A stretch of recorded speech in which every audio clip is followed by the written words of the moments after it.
Just a quick shortcut. I'm going to just draw, let's see, just a quick circle out here. Oops. My circle tool, shift key, just a minute. Okay. So I have a circle. I'm going to go ahead and I'm going to click off of this one. I'm going to set my color to white and I'm going to draw another circle. I'm just going to draw some eyeballs on this smiley face we have going here. So I'm going to hold my shift key down. I'm going to draw a complete circle. Okay, another shortcut key is you have to be on the black arrow.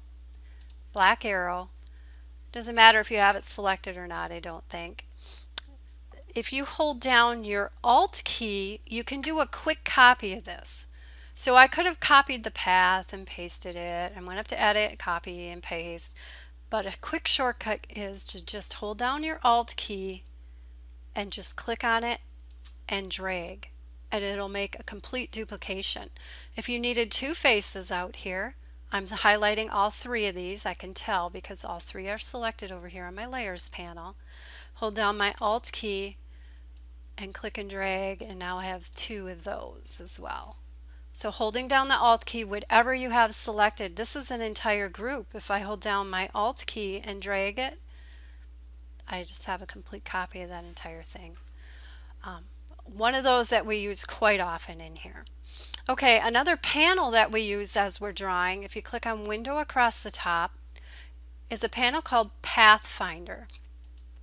So I'm going to illustrate what some of the options do on here, and it does give you a pretty good rendition with the explanation that it has on here as to what might happen. But what you need to do is draw a couple objects, select them, and just go through all the options that you're provided in here. I'll go through a few of them for you though. So I'm going to make a snowman, and it's going to be a really horrible snowman, but usually a snowman has 3 snowballs, of course, going from smaller to larger. I'll make them at least have the same color body as the head of them. Okay, and I could have copied it and made it larger, but I'm just going to go ahead and draw another big one on the bottom. Holding my space bar, I can move this around. If you don't like where they ended up, you can certainly click on any of these and move them around. Okay, so I have a snowman. I'm going to select all 3 of these circles. Again, I'm using just shift and select, but I know I have the 3. Should I only have the 2? Oh, 3. One's on a different layer. Just a minute, I'm going to get this on the same. You can drag things from layer to layer. I was still on that above layer when I started drawing from the last video. Okay, so I have all 3 selected, and I'm going to put a black stroke on it. And I'm going to click off so that we can see the stroke. Sometimes the outline, the blue outline from our layer, gets in the way of what we're actually drawing. So here I have my snowman. What I decided is that I wanted a black stroke around it, but I didn't want the black stroke to go across the other circles. What I want is it just to be on the outside. Well, right now these are 3 separate individual paths, and so each path has to have the stroke the way that I have it drawn. If I wanted just the stroke to be on the outside of this entire thing, then I have to combine these 3 paths to be one object. So what I can do is I can select them. I'm going to shift click over here in my layers panel. Could have shift clicked on the objects, but I didn't. And if I look at my Pathfinder options, the very first option is to unite. It's create shape and add to shape area. Create shape. So what I'm going to do is just click on that and see what happens. I can always undo it. So if I click on that and I got the exact thing that I was expecting. I have one path. This is one path now. The eyes are still on a separate path. In fact, they're on a separate layer. Probably could bring those eyeballs down with this as well. If you're drawing an object, you should at least keep the full object on the same layer. In fact, I'm going to delete that upper layer. Oh, I still have a smiley face on it. Okay. So this is one path, and that's why I can do that. So a lot of times you need to create one. Now I can't I could undo it right now, but if I saved this document, closed it, and reopened it, I can't tell it, hey, go back down to 3 separate objects, because it doesn't even really know that it used to be 3 separate objects. We completely changed the path that this was on. Okay, so what's the second one? Minus front. I'm going to show you a website. We need to know how to draw so that we can recreate logos, and trust me, some of the logos you're going to get are very complex. And you have to think, how do I get that shape? I don't know if they've changed their logo.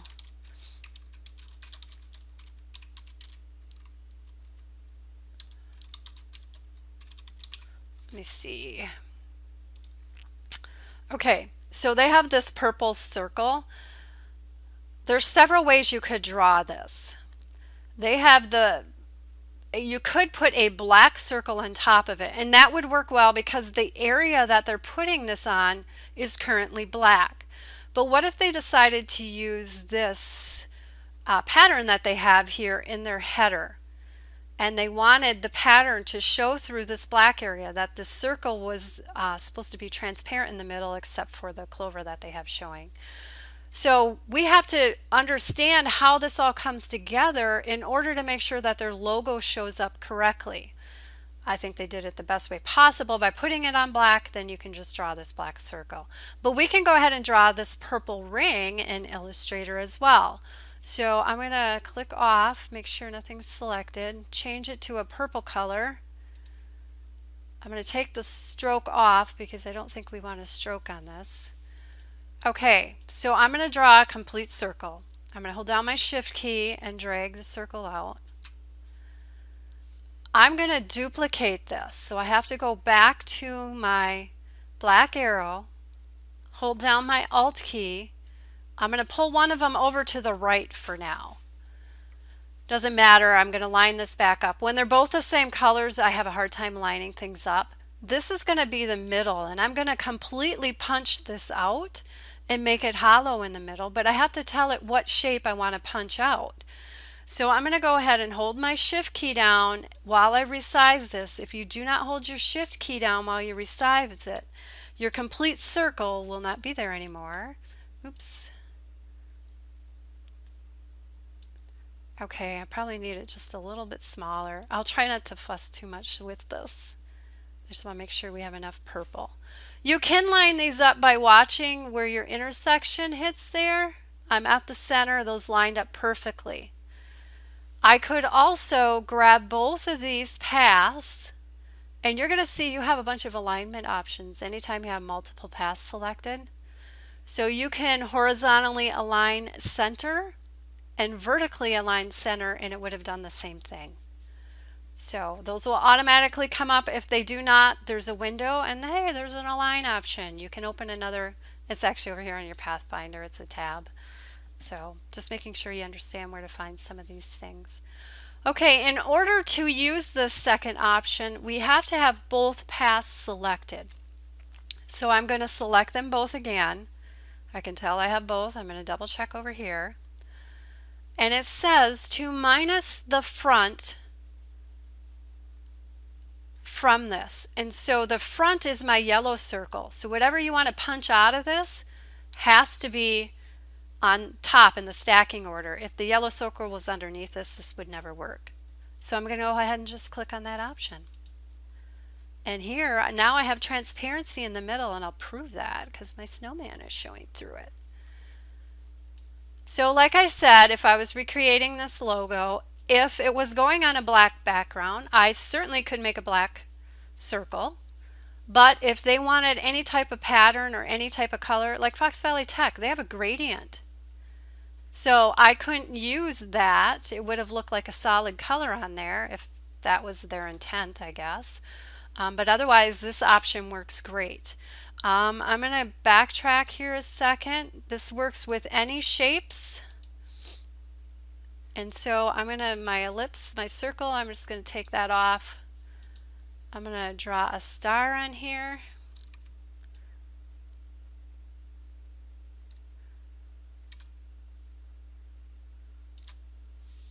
And I'm not going to take the time to line it up. You have to have them both selected or this will never work. And they are not directly on top of each other in the layer stacks. So I'm going to see if this is still going to work for our option here, because that circle's in between them. And it's still okay. It skipped over the circle, so that's good. I wasn't sure what it was going to do. Yes, a lot of times it's just trial and error. So it is transparent. Oops. And it is one shape now. It's a compound shape, it says on there, because we took two and put it together that way. So some of these are self-explanatory. The next one, wherever they intersect, it'll go ahead and, let me see if I get both his eyeballs. So now if I select all of these and I do the third one, I'm expecting to get this little piece here where they intersect. Okay, one's on its a different layer. They have to actually be on the same layer for this to work. So anyways, that's what that one would do. But you definitely wanted, like I said, draw a few shapes and go through these options so that you'll get an idea of exactly what your outcome is going to be.